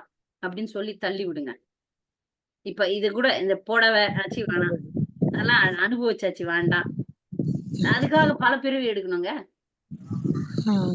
மாதாஜி, சாரதி பல சொல்லுங்க பிறவி மாதாஜி. எடுக்கணும். அதனால வேண்டாம் அப்படின்னு இடுங்க. ஓகே மாதாஜி. ஓகே கிளாஸ்ல மாதாஜி. சொல்லிட்டாங்க. ஏதோ ஓகே மாதாஜி. மானத்தை தடுக்கிறது ஒரு டீசென்ட்டா நான் வந்து பாருங்களேன் புடவை சாய்ஸ் கூட கிடையாது நானு. ம். எது எங்க அண்ணன் குடுக்குறாரு, அம்மா குடுக்குறாரு, கணவர் குடுக்குறாரு, அத கட்டின்னு போயின்னே இருப்பேன். அவ்வளவுதான். எனக்கு இது பிடிக்கும், எனக்கு அது பிடிக்கும். அந்த கலர்ல, அந்த மாரி, அந்த டிசைன் வச்சு வேணும். அப்படிலாம் இருக்கிறாங்க மக்கள். பக்தர்களே அது இருக்காங்க மாதாஜி. இருக்காங்க மாதாஜி. இப்ப நான் கூட எங்க மருமகனே எங்க நாம பொண்ணு எது அப்படிலாம் எடுத்துறாங்களோ. இருக்கக்கூடாது. அப்படி இருக்கக்கூடாது. ஓகே மாதாஜி. அப்படி எங்க இருக்கக்கூடாது. பொண்ணு நாம அது வயசு பசங்க இருந்துட்டு போதும். நாம வானப்பிரஸ்தம் வந்துட்டோம். அதனால ஆமா மாதாஜி. எது வருதோ அத கட்டின்னு போயின்னே இருக்கணும். ஓகே மாதாஜி. எங்க பொண்ணும் மருமகனும் எடுத்து வந்து குடுக்கறதா எனக்கு கட்டுறது. நான் இப்ப கடைக்கு போய் ஜவுளி எடுக்கிற அத வியாபாரமே பத்தி இல்ல. முன்னால பாருங்க. ஒரு சாரி நீங்க எடுத்தா உடனே ஜாக்கெட் பிராமணர்களா போட்டு உடனே இருந்தீங்கன்னா போட்டுறணும். சரி. பிராமணர்களா இருந்தீங்கன்னா, கண்ணாடியில கூட கண்ணாடி முன்னாடி கூட நெறைய நிக்க கூடாது. அப்படியே நின்னோமா, பார்த்தோமா, வந்தோமா அவ்வளவுதான். அது ஆழ்ந்த சிந்தனை வேண்டாம்னு ஓகே சொல்றேன். ஓகே அந்த ஆழ்ந்த சிந்தனையில ஒரு 2 முறை ஓகே ஹரே கிருஷ்ணா சொல்லிக்கலாம். இல்லையா? அதனால அத பற்றி ஓகே மாதாஜி. அடுத்த கேள்விக்கு போலாம். மகேஸ்வரி. ஹரே மகேஸ்வரி. கிருஷ்ணா மாதாஜி. பணிவான வணக்கங்கள் மாதாஜி. ஆ. மாதாஜி சொல்லுங்க. பணிவான வணக்கங்கள் மாதாஜி. மாதாஜி ஹரே கிருஷ்ணேக்கு அடி மாதாஜி. நாங்க எங்க குழந்தைகளுக்கு கூட சில நல்ல விஷயங்களை ஒரு டைம் 2 டைம் சொல்லிட்டு விட்டுறோம் மாதாஜி. ஆனா நீங்க வந்து என்ன போற தாழ்ந்த ஆத்மாக்களுக்கு நிறைய உதாரணங்களை மறுபடியும் சொல்றீங்க மாதாஜி. இந்த சத்சங்கம் முக்கியம்னு சொல்றதுனுடைய உண்மையான உணர்வை நான் உணர்றேங்க மாதாஜி. இல்லைன்னா நாங்க நிறைய இதுல வீழ்கிறதுக்கு எனக்கு நிறைய வாய்ப்புகள் வரும்போதெல்லாம் நீங்க சீத்தல மாதாஜி எல்லாம் தூக்கி விடுறது எனக்கு நல்ல உணர்வு ஆகுதுங்க மாதாஜி. அதுக்காக ரொம்ப நன்றி சொல்லிக்கிறேன் யாருக்காவது மாதாஜி. பயனுள்ள ஜீவாத்மாவா இருக்கிறோமேன்றதுக்கு எனக்கு சந்தோஷம் மாதாஜி. நன்றி. நன்றி மாதாஜி. நன்றி. அதே மாதிரி மாதாஜி இப்ப நம்ம வந்து இந்த ஆசைக்கும் அன்புக்கும் பற்றுக்கும் காமத்துக்கும் ஆசைக்கும் எப்படி பார்டர் டெட்லைன் எதுங்க மாதாஜி? எனக்கு அது கொஞ்சம் விளக்கம் சொல்லுங்க மாதாஜி. இப்ப பாசம் குழந்தை இருக்கிறான். உங்களுக்கு ஒரு பையன் இருக்கிறான், இல்ல ஒரு பெண் இருக்கிறா, கணவன் இருக்கிறார். இவங்களெல்லாம் இப்ப இங்க பாத்தீங்கன்னா, பக்தின்ற பேர்ல என்ன பண்ணுவாங்க, கடமையே விட்டுருவாங்க. நான் பக்தி பண்றேன், நான் சாண்டிங் பண்ணணும், நான் மங்களார்த்தி பண்ணணும். ஆனா நான் சோறு ஆக்க மாட்டேன். என் கணவர் ஆபீஸ்க்கு போகணும். ஆனா நான் சமையல் பண்ண மாட்டேன். நான் பக்தி பண்றேன் அப்படின்னு சொல்லி சில பேர் வந்து இருக்கிறாங்க. அது தவறு. சரி சரிங்க நீங்க வந்து அந்த கடமைகளை செய்து கொண்டு சரிங்க நீங்க பக்தியில இருக்கும்போது, அப்ப நீங்கள் பாராட்டப்படுவீர்கள். அப்ப நீங்க உங்களுடைய பக்தி வந்து வெறித்தனமானது இல்ல, நியாயமானதுன்னு தெரியும். சரிங்க புரியுதுங்களா? இப்ப வந்து அதே இப்ப என்னுடைய குழந்தை வந்து சினிமாக்கு போக விரும்புறான், ஐஸ்கிரீம் சாப்பிட விரும்புறான், வெளிய போய் மட்டன், சிக்கன் சாப்பிட விரும்புறான். நான் சேன் பண்றத விட்டுட்டு அவன் பின்னாடி போறேன்னீங்கன்னா, நீங்க பற்று வச்சுக்கிறீங்கன்னு அர்த்தம். சரிங்க மாதாஜி. என் சரி. என் மகனுக்கு வந்து பிடிக்கல. என் மகன் வந்து சாண்டிங் பண்ண வேணான்னு சொல்றான். ம். அதனால இப்ப என் மருமகளும், மகனும் வந்து மாமிசம் சாப்பிடுறாங்க. அதனால அவங்களுக்கு ஏத்த மாரி தான் நான் போணும். அப்படின்னு சில பேர் ம். சொல்றாங்க. நான் இது உண்மையா நடக்கிறத தான் சொல்றேன். அதனால ஆமா. நான் வந்து அங்க தான் இருக்கணும். அதனால நான் அப்படிதான் இருப்பேன். அதனால நான் வந்து ஜெபம்லாம் பண்றதில்ல. சத்சங்க்கு வர முடியலங்க. பல சரி. பல வருஷமா அவங்க வந்து இஸ்கானுக்கு வர்றாங்க. சரிங்க ஆனா மாதாஜி. அந்த குடும்பமே மாமிச குடும்பம். அத விடலாம். சரிங்க. ஹே ஹே ஹேன்னு சரி. சிரிப்பாங்க. நான் கேட்பேன். நீங்க வெஜிடேரியனா? என்ன வீட்டுக்கு கூப்பிடுறீங்களா? நீங்க வெஜிடேரியனான்னு கேட்பேன். சரிங்க. எப்பாவது ஒரு முறை அப்படின்னாங்க. அப்பன்னா நாங்க வர முடியாதுங்க. நான் சொல்லிட்டேன். ம். நாங்க வர முடியாது. பரவால்ல. சரிங்க. நீங்க அன்பா கூப்பிட்டுட்டீங்க. அதுவே கூப்பிட்டதுக்கு சமம். நான் வரல அப்படின்னு சொல்லுவேன். சோ இப்ப சரிங்க. இங்க அது பற்று. சரிங்க மாதாஜி. பற்று புரியுதா ம். உங்களுக்கு? பற்று, சரி. இப்ப புரியுதுங்க. சரிங்க. அன்பு. சரிங்க. அன்புனா நீங்க சரி. வந்து பிரசாதம் குடுங்க. ஆ பற்றுனா நீங்க சரி. மாமிசம் குடுப்பீங்க. ஓ! புரியுது மாதாஜி. சரிங்க. ஆ. என் குழந்தை ஆசைப்படுறான். அப்படின்ட்டு நீங்க உங்க பக்திய விட்டுருவீங்க. ஆ. உங்க பக்திய விட்டுருவீங்க. என் குழந்தை அது சரி. ஆசைப்படுறான். அதனால அத செய்றேன், இத செய்றேன். ஓடுவாங்க. அது ஏன் அந்த அது குழந்தைக்கு பற்று சொல்லணும். பற்று. சரி அந்த குழந்தைக்கு மாதாஜி. சொல்லணும்.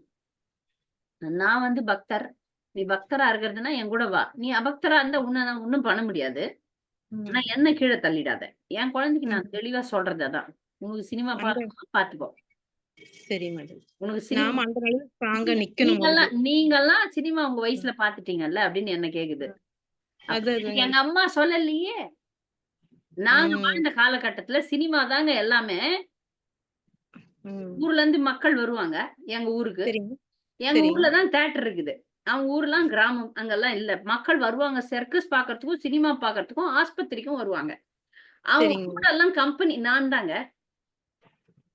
யாரு அதான் அதான். நானு. அன்னத்து சாப்பாடு. ஏன்னா எங்க அம்மா சமைக்கணும். சரிங்க மாதாஜி. சரியா? நான் தான் ஒரு அந்த சோசியல் ல ஷோ மத்தவங்களோட பழகுறதுல நான் ரொம்ப நல்லாவே பழகுவேன். அதனால எங்க அம்மா அந்த கீதாவ கூட்டின்னு போயிடுங்க. அப்படின்னு அனுப்பிச்சு சரி. விட்டுருவாங்க. ஊர்ல இருக்கிற சரி. எல்லா சினிமாவும் நான் பார்த்துருக்கேன். சரிங்க மாதாஜி. புரியுதுங்களா? அப்ப எங்க அம்மா, அப்பா சொல்லல. எங்க அம்மா, அப்பா பக்தர்களும் கிடையாது. எனக்கு சொல்லல. சரி. சினிமா பார்க்க சரி. கூடாதுன்னு கட்டுப்பாடே விதிக்கல. இப்ப நாங்க சரிங்க. சொல்றோம். சினிமா பார்க்கறதுல இருக்கிற கெடுதிகள சொல்றோம். அதுக்கு புரியல. இவ்ளோ நாள் சரிங்க. பார்க்க வைக்கலல்ல. இது ஆ. என்னமோ புதுசா இருக்குதே! அப்படின்னு ஆ. ஒரு மதிமயக்கம். சரி நீ போறியா? நீ போ. நீங்கலாம் சரிங்க. பார்த்து என்ஜாய் பண்ணிட்டீங்க. அப்ப நான் பார்க்குறேன். பாரு. ஆனா என்ன கூப்பிடாத. கூப்பிடாத. சரிங்க என்ன கூப்பிடாத. மாதாஜி. நீ பாரு. போ. என்ன கூப்பிடாத. இதுல அவன் வருத்தப்படுவாங்கறதுக்காக நம்ம இறங்கி போகக்கூடாது. போவே இல்ல கூடாது. மாதாஜி. அதெல்லாம் அப்படி போகக்கூடாது. பார்த்தீங்கன்னா, அப்ப நீங்க ம். நல்ல தாயே கிடையாது. ஆ. அது சரிங்க விஷம் மாதாஜி. சரி. குடிக்கிறேன்னு குடுப்பீங்களா? உயிர குடுத்தா அது கால்ல விழுந்தா அது விஷம்பா, குடிக்காதப்பா, ம். செத்து ம். போயிடுவேப்பான்னு சொல்வீங்கல்ல? ஆமா சொல்லுவீங்களா? மாதாஜி. மாட்டீங்களா? சொல்லுவேன் மாதாஜி கண்டிப்பா. அவ்வளவுதான். அதான். ம். அதாவது பாசம், சரிங்க. பற்று. இது பற்று. சரிங்க மாதாஜி. நான் பார்த்துருக்கேன். சில தாய்மார்கள் வந்து குழந்தைகள் அடம் பண்ணுதுன்னு சினிமாவுக்கு போயிருப்பாங்க டிவோட்டீஸ். சரிங்க. அவங்க என்ன நினைக்கிறாங்க, நாம கூட போனா பாதுகாப்பா இருக்கும். நம்ம போலன்னா அது இன்னும் கெட்டு போயிடும். அதனால கூட ஆ. போலான்னு சில தாய்மார்கள் போறாங்க. ஆனா அவங்களெல்லாம் ஆ. ஒண்ணும் சொல்லல. உன் கடமை சரிங்க. எவ்வளவு தூரம் உன்னை இழுக்குதோ இழுத்துன்னு போட்டோம். ஆ. நீ சரி. இதுக்கும் பக்திக்கும், பாசத்துக்கும், பற்றுக்கும் உள்ள வித்தியாசத்த நீ புரிஞ்சு நீ செயல்பட்டுக்கோ அவ்வளவுதான். நீ எப்படி செயல்படுறன்றது உன் கையில இருக்கு. சரிங்க மாதாஜி. ஹரே கிருஷ்ணா. சரிங்க மாதாஜி. மாதாஜி இந்த கொஸ்டின் நீங்க கேட்கலாமா? எல்லாரும் கேட்கிற இடம் வந்து நம்ம இந்த லேடிஸோட இந்த பீரியட்ஸ்க்கும் நம்ம பக்தி புக்குகள தொடுறதுக்கு, பக்தி பண்றதுக்கு எப்படி சம்மந்தம்? அது எனக்கு கொஞ்சம் சொல்லுங்க மாதாஜி. இந்த 5 டேஸ் நம்ம எப்படி ஒதுங்கி இருக்கணும் அப்படிங்கறத பத்தி. ஆ இது வந்து நெறைய பேர் கேட்கறது தான். இதுல சரிங்க. பார்த்தீங்கன்னா, இப்ப சில பக்தர்கள்லாம் வந்து பக்தி வைபவ் படிக்கிறாங்க, பக்தி சாஸ்திரி படிக்கிறாங்க. இப்ப அந்த 3 நாள் படிக்காம விட்டா அவங்க பாடம் எங்கேயோ போயிடும். சரிங்க மாதாஜி. இப்ப வந்து இப்பத்திக்கு ரூல்ஸ் வந்து ஜெபம் பண்ணலாம். பூஜை சரிங்க. பண்றது இல்ல, கோயிலுக்கு போறது கிடையாது. சரிங்க மாதாஜி. நீங்க எப்படி ஒரு சட்டதிட்டத்த வைக்கிறீங்கன்றத பொறுத்து ஏன்னா இப்ப இந்த காலத்துல வந்து நெறைய பெண்களுக்கு இந்த மாரி சட்டம்லாம் பிடிக்கல. ஈவன் இஸ்கான் பக்தர்களுக்கே கூட. சரிங்க. அதனால சில வெளிநாடுகள்ல எல்லாம் பார்த்தீங்கன்னா, அவங்க பீரியட்ஸ் இருந்தாலும் எல்லா சேவைகளையும் செய்றாங்க. ஏன்னா ஆள் இல்லன்றதுனால. சரிங்க. நீங்க இது வந்து ரொம்பவே உடம்புக்கு வந்து ஓய்வு கொடுக்கக்கூடிய ஒரு நேரம். பெண்களுக்கு வந்து 3 நாள் நான் தனியா உட்காந்து அமைதியா இருந்து ஜெபம் மட்டும் பண்ணிட்டு ரெஸ்ட் எடுக்கிறேன்றது தான் பெஸ்ட். சரிங்க மாதாஜி. ஆனா புத்தகங்களை தொடர்க்க அனுமதி இல்லையில மாதாஜி? பகவத்கீதை, பாகவதம் புத்தகங்களை இப்பதான் மொபைல் போன் இருக்குல்ல, மொபைல்ல படிச்சுக்க வேண்டியதுதான். அதுல புக்க தொட வேண்டிய அவசியம் இல்லை. சரிங்க மாதாஜி, சரிங்க. ஆனால் இப்படி ஒரு கேள்வி வருது. இப்ப பக்தி சாஸ்திரி எல்லாம் படிக்கும்போது தினமும் நீங்க புக்கு தொடாம வேலை நடக்காதே, அதுதான் மாதாஜி. வேலை நடக்காதே. அதனால அது எப்படி படிச்சுதான் அவங்க எடுத்துக்கிறாங்கன்னு எனக்கு தெரியல. நான் சரிங்க. சொல்லக்கூடியது என்னன்னா, அஹ் எவ்வளவு முடியுதோ அவ்வளவு ரூல்ஸ் அண்ட் ரெகுலேஷன்ஸ் ஃபாலோ பண்ணும். ஆனா சரிங்க. எல்லா நேரத்திலயும் பக்திக்கே முதலிடம். சரிங்க மாதாஜி, சரிங்க மாதாஜி. பக்திக்கே முதலிடம். சரிங்க மாதாஜி, சரிங்க. ஜெபம் நன்றி. பண்ணுங்க. அந்த 3 நாள் மட்டும் வெறும் ஜெபம் வச்சுக்கலாம். படிக்க வேண்டாம், சரிங்க. ஜெபம். ஓய்வு, சரிங்க மாதாஜி. ஓய்வு. ஓய்வு. சமைக்கவும் சரிங்க. வேண்டாம். ஆனா ஆள் இல்லன்னா என்ன பண்ணுவீங்க? ஆளே நாம தான் இல்ல, சமைக்கணும்னா சமைச்சுதான் ஆகணும். ஆமாங்க உங்க மாதாஜி. வீட்ல வேற யாரும் இல்ல. ம். யார் சமைக்கிறது? நான் தான் மாதாஜி சமைக்கணும். சில பேரு, எனக்கு தெரிஞ்ச சில பேர் நாங்க வெளிய வாங்கி சாப்பிட்டுக்கிறோம்னு. வெளிய அவன் எப்படி என்ன பண்றான்னு எப்படி தெரியும்? அவன் குளிச்சானா, குளிக்கலையா? சில பேர் நினைச்சுக்கிறாங்க வெளிய நாங்க ஆர்டர் பண்ணிக்கிறோம் வெங்காயம் பூண்டு இல்லாம அப்படின்னு. அதை விட நீ பீரியட்ஸ் பொம்பளை, நீயே உங்க வீட்டுல இருக்கிற உன்னுடைய உணர்வு சரியா இருக்கும், கான்சியஸ். அதனால நீயே சமைச்சுக்கோன்னு தான் நான் சொல்லுவேன். வெளிய சமைக்கிறவங்க பக்தரா இருந்தா சமைச்சு வாங்கிக்கோங்க. சரி சரி சரிங்க. இப்ப நான் வந்து யாருக்கோ பக்கத்து வீட்டுக்காரி என்ன, அப்போ ம். அந்த பக்கத்து வீட்டுக்காரின்றதுனால அந்த அவங்களுக்கு அந்த மனைவிக்கு வந்து பீரியட்ஸ் வந்தா 3 நாள் நீ சமைச்சு கொடுன்றாங்க. நான் சொன்னேன் அது வேலைக்கு ஆகாதுப்பான்னு. நான் பிஸியா ஓடுற பொம்பளை. 3 நாள் உன் வீட்டுக்கு நான் சோறு ஆக்கின்னு இருக்க முடியாது.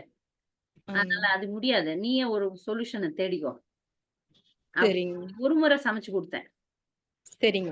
அதாவது நம்ம வீட்லயே 10 பேர் இருந்தா கூட அதுக்கான மைண்ட் செட்டோட நம்ம வாழ்வோம். இப்ப பக்கத்து வீட்டுக்கு நம்ம இங்க சமைச்சு கொடுத்து பேக் பண்ணி கொடுக்கறதுல ஏராளமான நேரம் விரயமாகும். ஆமாங்க மாதாஜி. ரொம்ப அதனால பொறுப்பெடுத்து பாருங்க, பண்ற மாதிரி ஆயிடும். மற்றவர்களுடைய நேரமும் நாம பார்க்கணும். இப்ப எந்த ஆமாங்க. ரூல்ஸுக்கு correct. நான் கடைபிடிக்கணும். நான் வந்து பீரியட்ஸ்ல எதையும் தொடக்கூடாது, தூரமா இருக்கணும் எல்லாமே. அதுக்கேத்த மாதிரி உன் வாழ்க்கையை அமைத்துக்கொள். சரிங்க மாதாஜி. எனக்கு இந்த வெளிய வாங்கி சாப்பிடுறதுல உடன்பாடு இல்ல. வெளியவும் என்ன நடக்குதுன்னு நமக்கு தெரியாது. அது பிரசாதமா இருந்தா கூட எனக்கு சந்தேகம் தான்.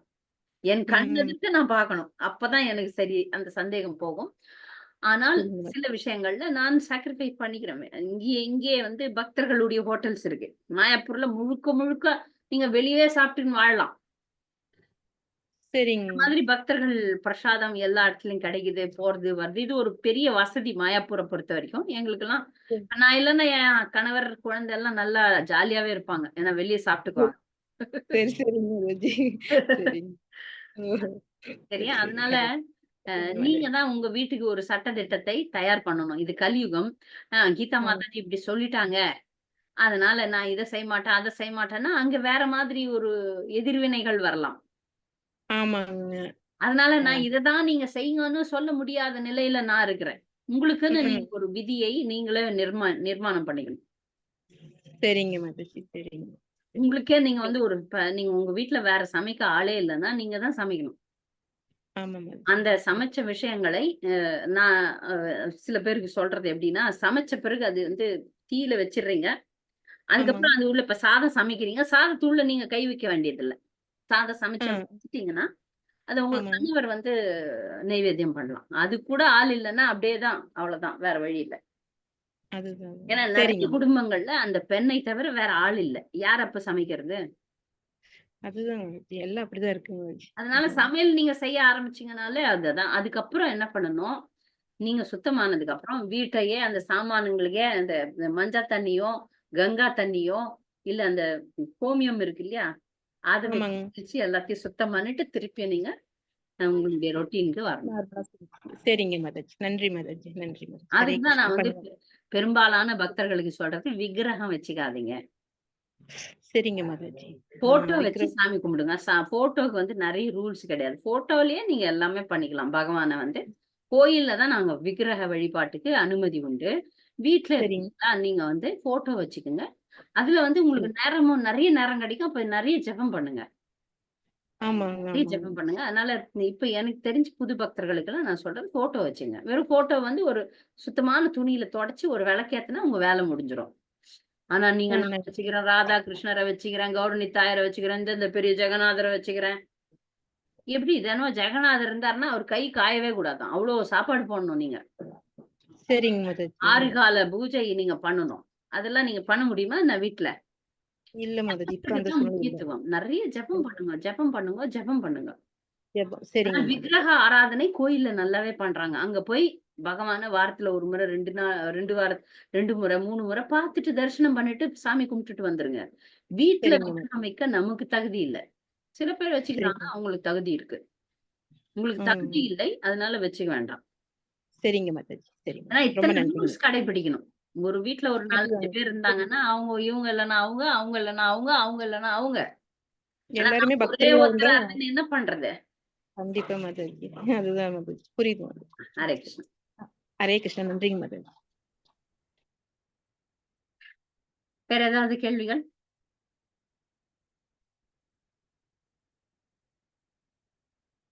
சரி, பக்தர்களை நம்ம வந்து அடுத்த வாரம் சந்திக்கலாம். கேள்விகளை விரைவில் அனுப்புறேன். சந்திரசேகர் பிரபு வந்திருக்கீங்க போல இருக்கு ரொம்ப நாள் கழிச்சு.